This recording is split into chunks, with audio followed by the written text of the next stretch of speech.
Assalamualaikum warahmatullahi wabarakatuh. Kami kelompok 3 yang akan membahas tentang wewenang dan pendelegasian. Saya Friska Jessica Hasan sebagai pemateri pertama yang akan membahas tentang pengertian wewenang dan pendelegasian.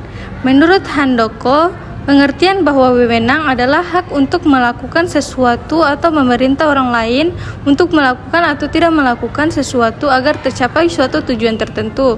Sebaliknya, pendelegasian merupakan proses pengalihan dan pemberian wewenang, tugas, dan tanggung jawab dari manajemen puncak kepada orang lain untuk dapat dipertanggungjawabkan pelaksanaannya. Kemudian terdapat dua teori utama mengenai wewenang formal. Yang pertama adalah pandangan klasik. Menurut pandangan ini, manajer memiliki hak untuk memerintah karena merasa dari tingkatan yang lebih tinggi dan karyawan memiliki kewajiban untuk melaksanakannya. Bila ditelusuri, sumber wewenang tertinggi dalam suatu perusahaan adalah pemilik perusahaan atau pemegang saham. Lalu kemudian pandangan kedua yaitu pandangan penerimaan. Wewenang ini diakui jika diterima oleh individu yang diperintahkan. Menurut Chester Bernard, bawahan akan menerima perintah jika memenuhi 4 syarat, yaitu memahami perintah sesuai dengan tujuan organisasi, tidak bertentangan dengan kepentingan pribadi, dan bawahan mampu menjalankannya. Kemudian saya persilakan kepada pemateri kedua untuk melanjutkan. Saya Fairanti Podo akan melanjutkan materi dari pemateri sebelumnya mengenai wewenang lini, staf, dan fungsional. Wewenang juga dapat dikelompokkan berdasarkan atas fungsi-fungsi yang dijalankan. Wewenang dalam organisasi dapat dibedakan menjadi 3, yaitu wewenang lini, wewenang staf, dan wewenang staf fungsional.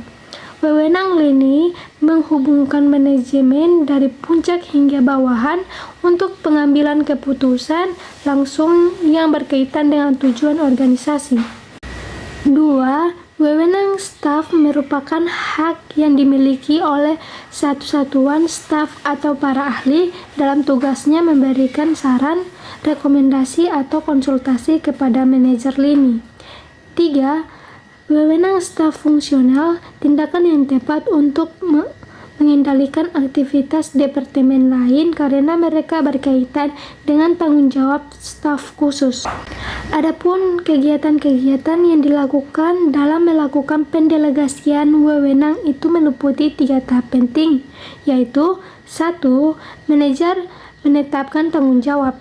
Manajer menjelaskan pekerjaan atau tugas yang harus dilakukan bawahan. 2. Manajer memberikan wewenang untuk berbuat sesuatu bersama dengan tugas yang diberikan.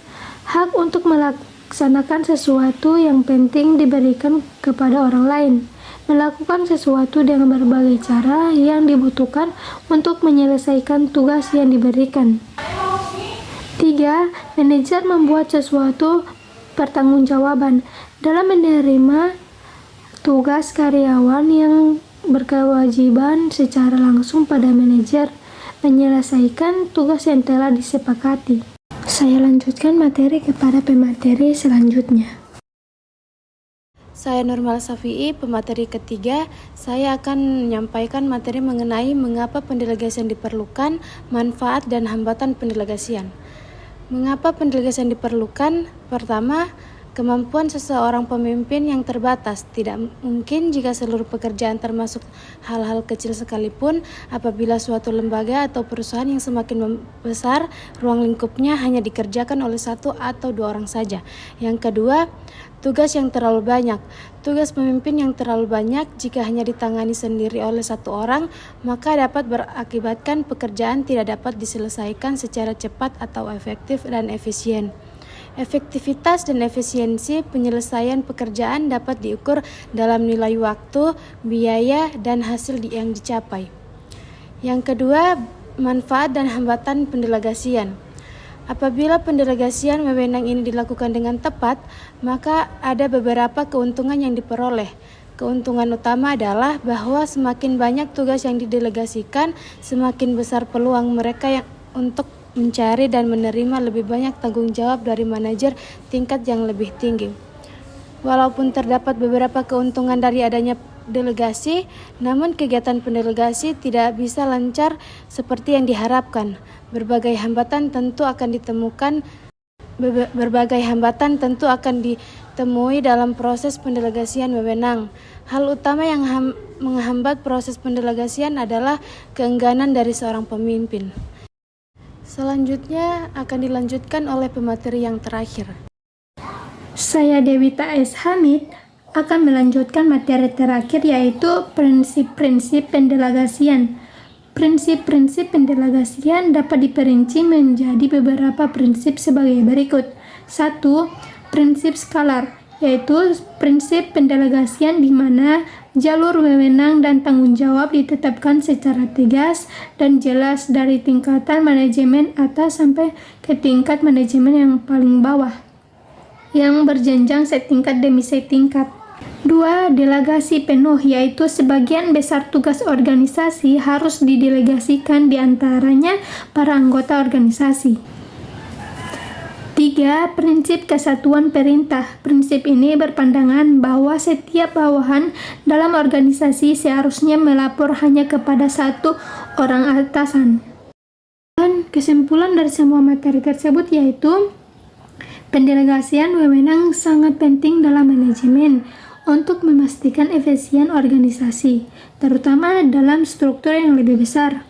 Pendelegasian yang baik memerlukan komunikasi yang jelas, kepercayaan, dan pemahaman tugas antara manajer dan bawahan.